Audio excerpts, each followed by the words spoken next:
Welcome back to the show, everybody. This is the Shankly Sessions, the Liverpool podcast. We bring you each and every week on the upper tier over there on YouTube. Head over there, smash that subscribe and bell notification button. Joining me today for a little catch-up show, because there's a bit of a lull in the football at the moment. My partner on the Shankly Sessions, Dano. How are we doing, Dano? Couldn't be better, my man. I'm on babysitting duties with the lunatic. There he is. The mascot holding there. What's he got in the lap there? What's that, a turtle, is it? That's his little bear. Oh, you know, nice. you every kid, you want them to have that one bear that they just grow up with. But he's really attached to this one, and he has his get him started with the old balls early. Oh, nice. Well, we said we'd have a little catch-up show this morning, obviously on the back of the news that we had signed Diaz. But before we get into that, bit of housekeeping. As always, you'll find us on Facebook and Instagram, The Upper Tier. If you want to email the show, it's theuppertierpodcast@gmail.com. And we're also out on Twitter @SessionShankly. And you'll also get us on TikTok, The Upper Tier Podcast. Having a lot of fun out there at the moment. Darren and Mark getting hounded out of it over there on TikTok with some of the comments, but it's all in good fun, as we say. Where do we begin? Do you want to start with Luis Diaz? I'm sure you probably do. Yeah, we'll start with Luis Diaz, as we have the young Luis sitting here right beside me. But just out of the blue, 2 days after a massive rant on a fan forum about FSG. And seems to do the trick most years when I have one of them outbursts that a bit of news comes in like this. We had Fabinho, we had Jota, Alisson, but fantastic news. And like we were talking about before we just came on, what makes it even sweeter is the fact that he spoke at great length with Man United. Ralph Rangnick thought he convinced him into signing this summer. Nah, Spurs offered 6 million more cash. What was it, 40 odd million in cash up front? 45, I think they threw on the table. But of course, none of these teams, none of these teams were in for him. Of course, they weren't. No, I'm absolutely buzzing. Niall, come here. It's a massive step up coming to the Premier League, and I'm not going to be a buzzkill or anything, but like I just hope what we know this fella can do. I hope that when he comes in now, he hits the ground running. And I think bringing him in January is the perfect time, because you get the 6 months to bet him in now before the end of the season. He's like a cross of, I'm not saying he's as good as Luis Suarez, but if you watch him, he's like a mix of Bobby Firmino and Luis Suarez, in my opinion. He does that work that Bobby does, but he's also very good in front of goals. So I'm very, very excited for this. Very, very excited for this. Looking forward to next Sunday. This is possibly play against Cardiff in the FA Cup. Yeah, well, it's going to be an interesting one. I mean, certainly this wasn't it was kind of an RKO out of nowhere kind of signing, but we knew that we were in for him. But the plan was he was going to be our number one target next summer. But we've brought him in. We've brought him in 6 months early, which isn't a bad thing, really. As you said, it gives him plenty of time to bed in and stuff like that. If you look at his stats at the moment, are absolutely sensational for a left-sided midfielder. 22 goal contributions in 28 games, 16 goals and 6 assists. Unbelievable for a left winger. In terms of where you're thinking of playing him, I mean, there was a lot of talk yesterday signaling, is this the end of Mane and all this kind of thing and stuff like that. Is he going to be in the kind of Curtis Keita role? Is he going to be more forward in the Mane type of role? I'm sure this will put a fire under Mane. What you're thinking on it? I'm hoping Luis Diaz coming in for me. It has the mind thinking: is Mane or Bobby going in the summer? That's the first thought that came into my mind. Is one of them going? I don't want to see either go. Then the more I thought about it was, we know how happy Sadio Mane is at Liverpool. He's been a bit off it this year. What you just said there, that's what I've been thinking. I was thinking about this morning when I went to the gym. I was watching, the news feeds and stuff like that. I was going through all the fan forums and basic chats, and people saying that this could possibly light a fire under Sadio Mane, who could come back in now between now and the end of the season and just come in and blitz it. You know what I mean? I've always said that Mane and Salah always had a safety net, that with Jota it was always Bobby. You know what I mean? It was always Bobby or Jota. It was Sadio, Mo, and Jota or Bobby. And Luis Diaz coming in now. We've talked recently about how you have Fabinho, you have Henderson, but the lack of creativity. Now, Curtis Jones has stepped up in the last couple of games, in my opinion. I think he knows there's a massive opportunity there. Luis Diaz coming in now, he can perfectly play that role as well, in my opinion, behind the front three, which is going to tear defences asunder. And just before we continue on the subject, this is going to have Man City, in my opinion, this is going to have Man City not necessarily anxious or worried about the run-in between now and the end of the season, but Pep knows how Liverpool play. We've heard in recent weeks that there's this possible new formation coming with Liverpool. With Liverpool being so close, if Liverpool, I know it's ifs, but if Liverpool beat Man City and win their game in hand, it's down to 3 points. I think Luis Diaz coming in now makes Man City not necessarily like double think themselves, but it does put a question mark on them, because they'll obviously have known how he plays, but him coming in, if we win a game in hand and then we go to the Etihad and we set up with the front three, Jota, Sadio and Mo, or Jota, Bobby and Mo, and then Luis Diaz behind them, like that game is going to be intriguing. Now, we could drop points beforehand, Man City could drop points beforehand, and that game could be just another, obviously it's going to have a massive tell in where the league title is going to go, but if we go into the game like how we expect us to go into the game, if we get to that game and that's the big one, and set up with Luis Diaz in behind them and all, I said this to you a couple of weeks ago. I was watching a video going back to when we won the league. It was a Liverpool tribute video, and Ian St. John came on. He was talking about Shankly, and he said, I still hear his voice in my head now. And he started crying. And at that moment, I just said, we're going to win the league this year. And I'm sticking by it. And I know fans of other clubs are going to watch this and say, this fella's deluded. I just have this feeling, Niall, and it's been sitting in me gut for the last few weeks, that we're going to go on a run now. That we're going to go and we're going to beat City.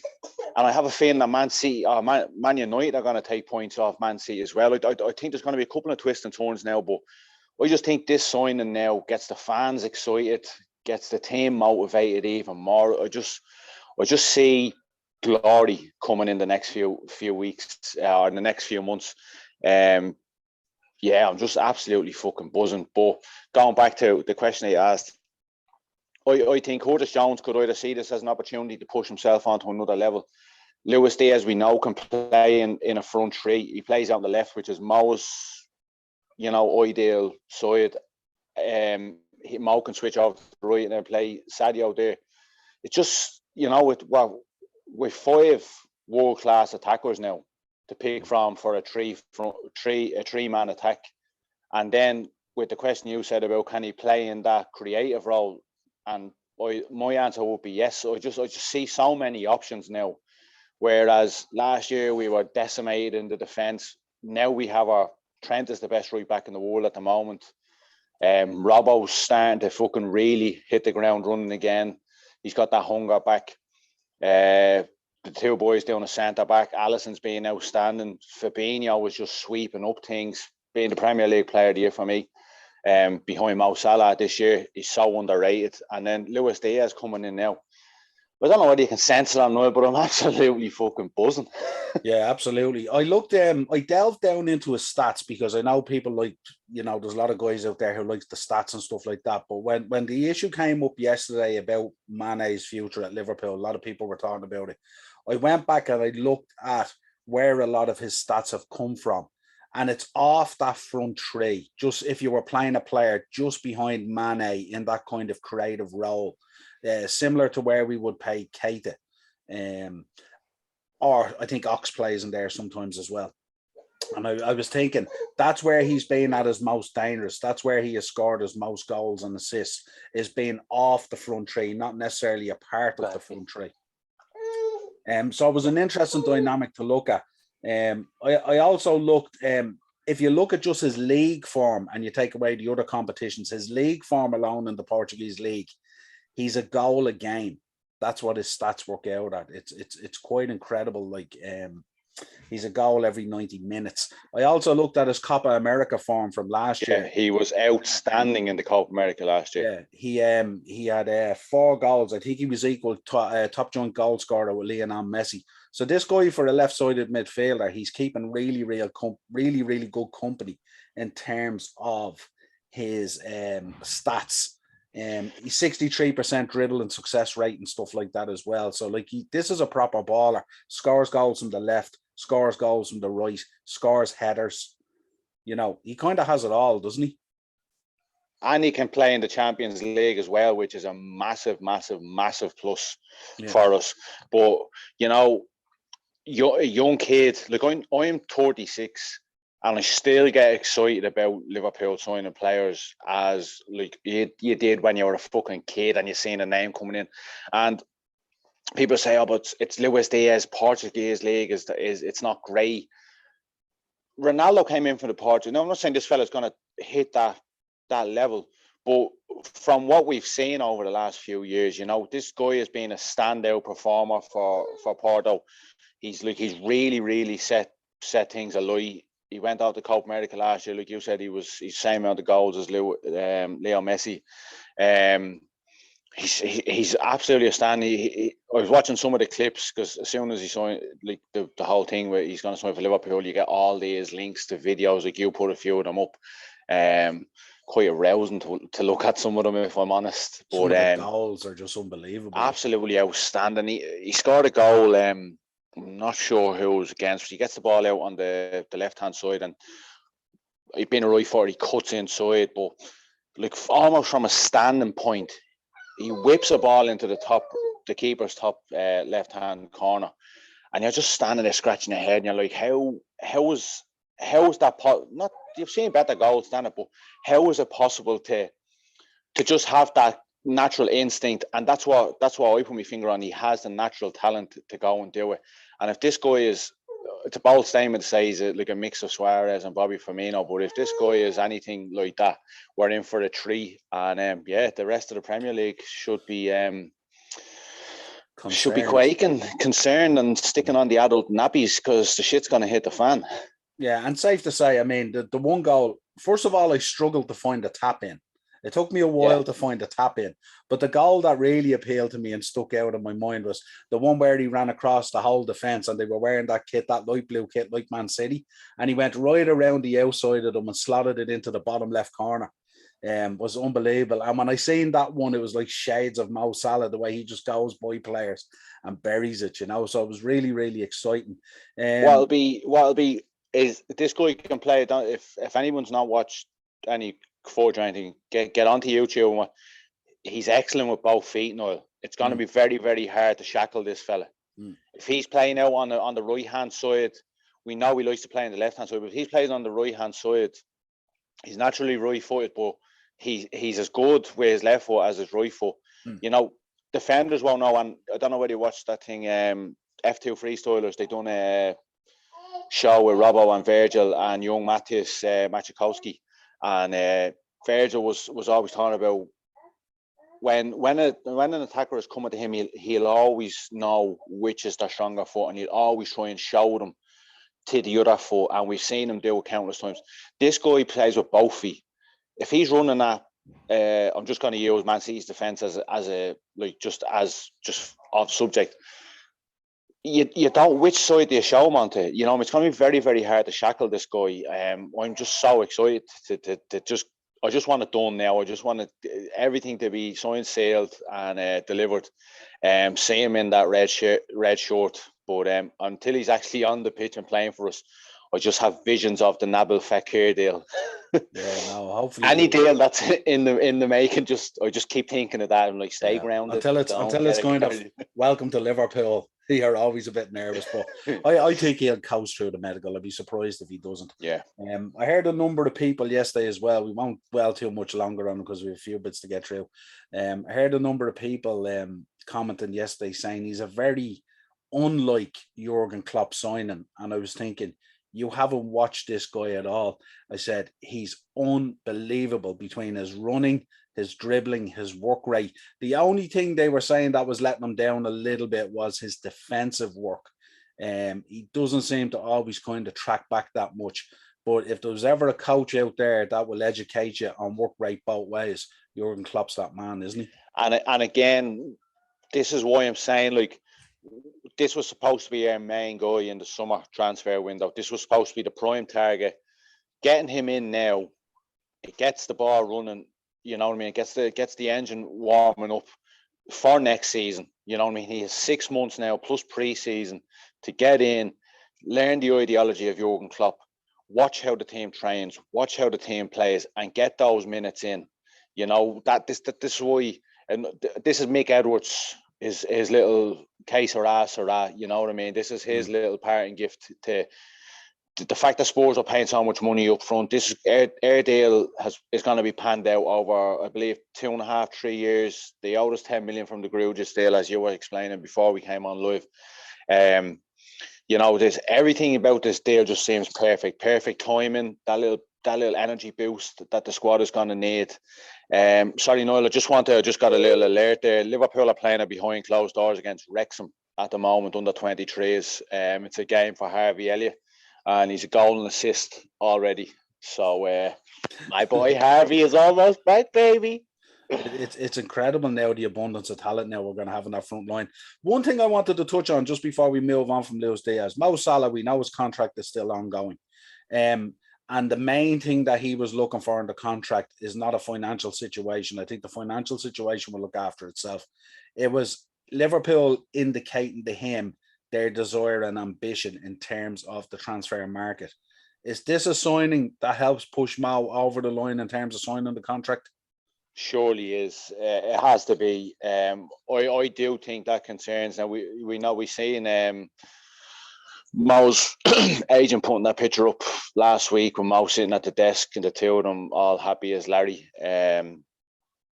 Everybody, all we're hearing from anybody that's close to the club is things are going well. Jurgen is confident enough. I do personally think that this is one of those signings that, you know, needs to be done now to show the ambition. You know, this he's not a Erling Haaland. He's not a superstar as such, but it is a step in the right direction. Sorry, Niall, this lunatic. Yeah, no, you're fine. Hold on 1 second. Yeah, go ahead.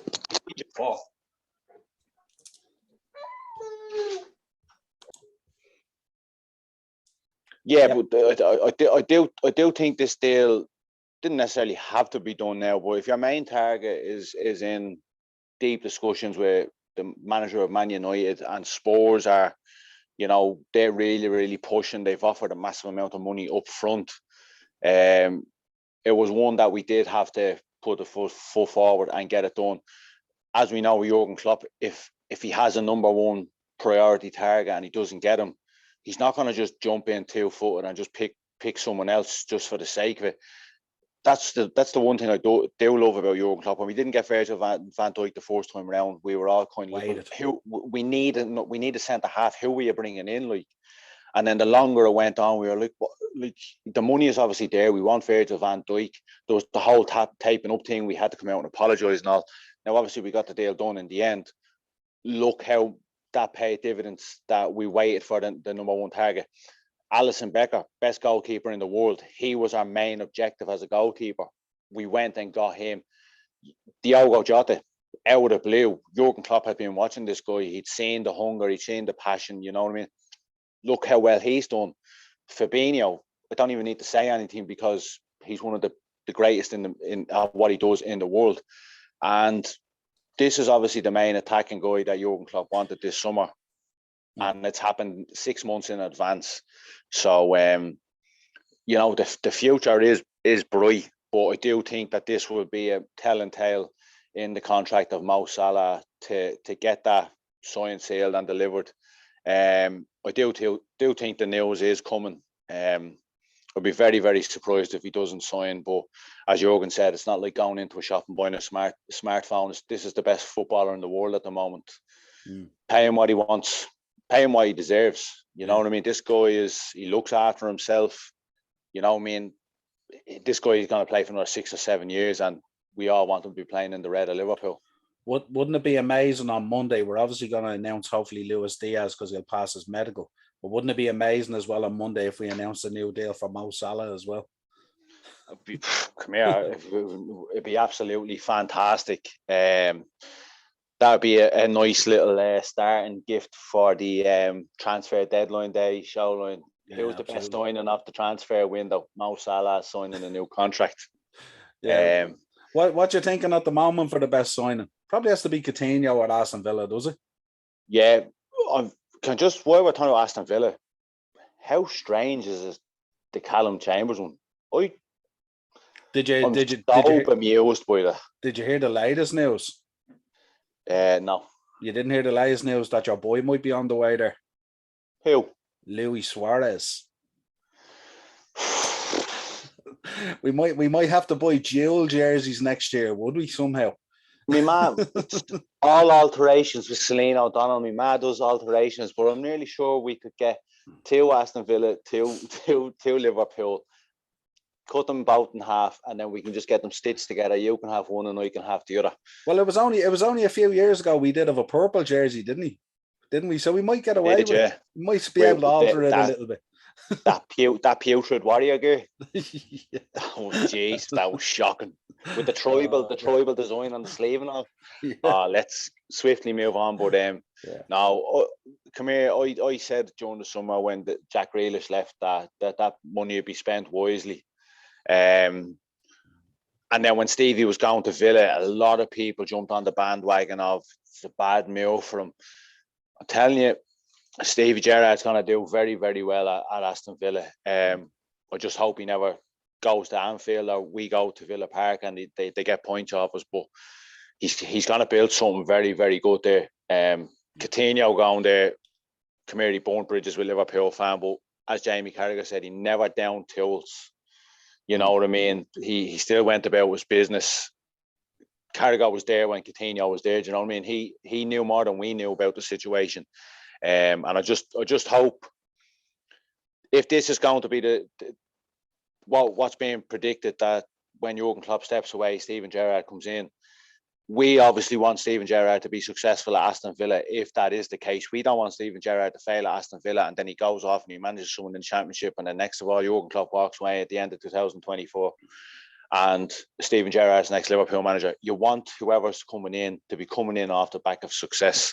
So, yeah, with Suarez coming back to the Premier League. It's going to be interesting, isn't it? Can you imagine?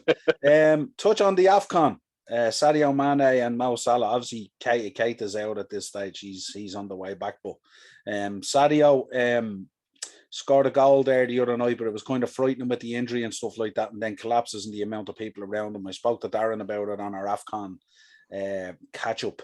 But was worrying times, wasn't it? Apparently he's cleared and he's fit to play.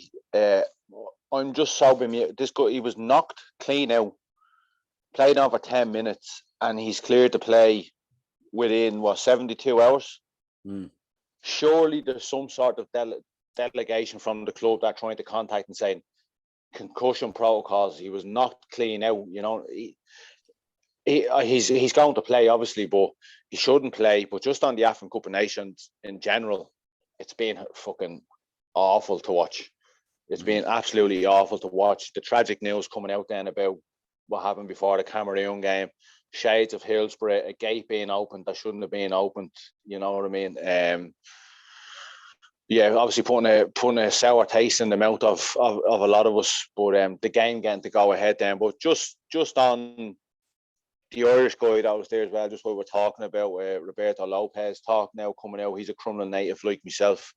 Talk coming out now. There's a few teams in Europe are sniffing around him. Would love to see him getting a move now. He's paid his dues to the League of Ireland between playing with Bows and Shamrock Rovers. I'd love to see him get a nice move now to somewhere in Europe and show what he's about, because he was outstanding for Cape Verde throughout the group stages, and then against Senegal.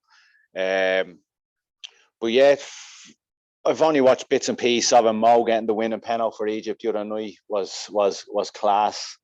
And Eric Boye missing his penalty made it even sweeter. Yeah, makes it even sweeter and all. But some crazy stories. Comoros not having a goalkeeper and having to play that left back who was absolutely outstanding in goal, that double save. Yeah, we're being mainstream now on Sky Sports and getting to watch it whenever it's on and all. Like, it kind of, you were expecting more from it. The standard of football over there isn't great, though, let's be honest. But yeah, Gambia today, we're all rooting for Gambia today. Well, I am anyways. Hoping for a joint killing. Should be interesting anyway. Leeds and Monaco made an approach for Takumi Minamino, but Liverpool turned it down. Weren't interested in loaning him out. Yeah, and there's talk now of Leeds are going to make an improved bid of 20 plus million for him now before the transfer deadline shuts. Which I'll honestly, if he does go, I'll be sad to see him go. We've talked about him a lot recently, haven't we, me and you? It just hasn't happened for him. I know his goals in the League Cup and his fortunate goal last week against Crystal Palace, or not Crystal Palace. Help me here. With his second touch of the ball. Burnley, was it? It wasn't Crystal Palace. Might have been Burnley, yeah. Might have been Burnley. It just hasn't happened to him. Quite inconsistent. One thing I will say is he's never really got a run of games to get some momentum behind him. And recently, Marco Bielsa came out and talked about him being a genius. So unless he's saying something different to what Jurgen Klopp is saying behind the gates of the training ground, yeah, I do think he's going to go before Tuesday, though, personally. Yeah, I suppose the only concern really is the fact that we're still fighting on all four fronts. So we need a decent contingent to get through that volume of fixtures and stuff like that. But they did say Liverpool would entertain an offer if it was a considerable offer, but I'm not too sure. And if it's 20 plus million, can you see Liverpool turn it down? Now, I'd love them to stay till the end of the season and then go with possibly. We're fighting for four trophies. And me seeing massive success coming at the end of the season, you do need to have those extra players. So, yeah, look, if he does go before the transfer window closes and it's for 20 plus million, that's another masterclass from Michael Edwards, and that's what between the 10 million for Gruches that's still out by Porto and the 20 plus million for Takumi Minamino. That means Luis Diaz cost nothing almost. Yeah.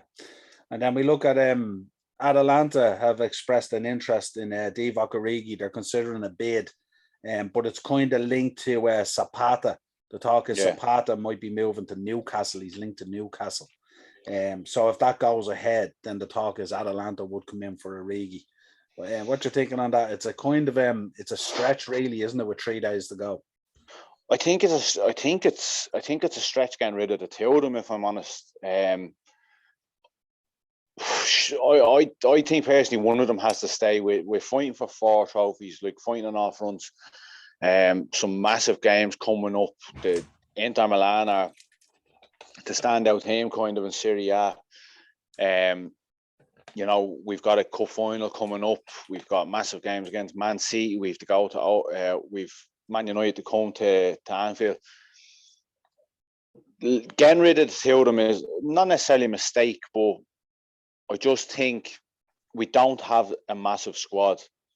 And if we want to do come here, we'd all love to win 4 trophies. But I just think it'd be a bad move to get rid of both. Divock's kind of been injured for a while now.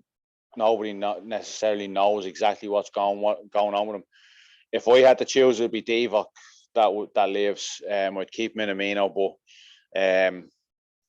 it's a strange one because we talked about, and I think the start of October we done a show and we were talking about how we weren't necessarily getting on Jurgen's back. We were saying that when the boys go off the African Cup of Nations, we're going to be fucking stuck with next to nobody up top, and that they need to get more minutes because they're going to get a run of games when that comes around. And I said it a few weeks ago, I was like, the most Divock Origi thing that could happen was you have a massive opportunity coming and you fucking get injured, and that's what's happened. And if Atalanta are still willing to come in and take him off the back of an injury,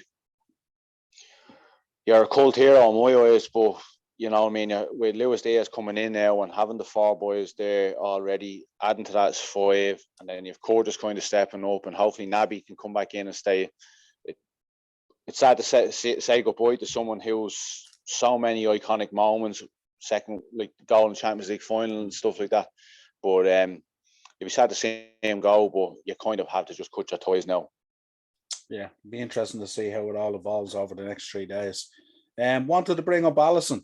Couple of controversial moments in the Brazilian game against Ecuador, the 1-1 the first player in history to get 2 red cards in a game and finish the game. Yeah, it was just madness, wasn't it? I mean, when we talk, and it was a friendly. Fuck's sake! Fucking hell! Yeah, but we know this season he's been a man who has played the game very close to the edge. I mean, he certainly got away with one at Newcastle. There's no doubt about that. And there's a couple of decisions there at times that he does be close to the line, let's say, and sometimes he kind of just falls over that line. But he kind of gets away with them at times, doesn't he? Like, how did he get away with it? Like, he nearly took that man's head clean off and still got away with it because of VAR. Yeah. But just that the game in general was just bananas. Like, it was just nuts. But Alisson he's having one of those seasons, hasn't he? We've seen those little lapses in concentration. But my God, does he make up for it for some of the saves he's made? Anyone that questions Alisson about being the best goalkeeper in the world simply just doesn't like Liverpool in general. Ederson is brilliant with distribution, but like bias aside, like Alisson has been absolutely outstanding this year. This kind just of go look at the Crystal Palace game. My God, yeah, this is just like a little cherry on the icing, isn't it? Like that. I was reading a report on it, and when the report starts with Alisson becomes first player in football history to get 2 red cards and still finish a game, and I was like, that's my guy. Absolutely. So, well, hopefully he'll settle down a little bit in the run in this season, because we don't want them. We wouldn't want our run in the league or in the Champions League to be ended on a moment of madness from our goalkeeper or anything like that. Got to finish out on one thing, something that's close to our hearts, of course. We always talk about it, the Hillsborough Memorial. Yeah. They updated it there the other day, and they added Andrew Stanley Devine's name as the 97th from the Hillsborough disaster. I don't know what way to describe it. You'd normally say it's nice to see his name being added. Of course, we'd rather it wasn't, and that he was still healthy and alive and wasn't involved in it. But the fact that he was, I watched a short video that Liverpool put up about it. They showed a video of his name being added, and it was quite a somber moment, really. But I suppose somber's an understatement. Yeah, but I suppose it's something for his family to hold on to, and somewhere they can visit and see his name there, and that it won't be forgotten. It'll be there forever, you know. Yeah, 100%. We know that when we done the special on this, I had to take a minute out because I get so emotional when I think about Hillsborough. I was only 4 years old when Hillsborough happened, and I've read the book, watched the documentaries, and I just can't get. I didn't lose anybody at that. You know what I mean? I just can't get rid of the anger.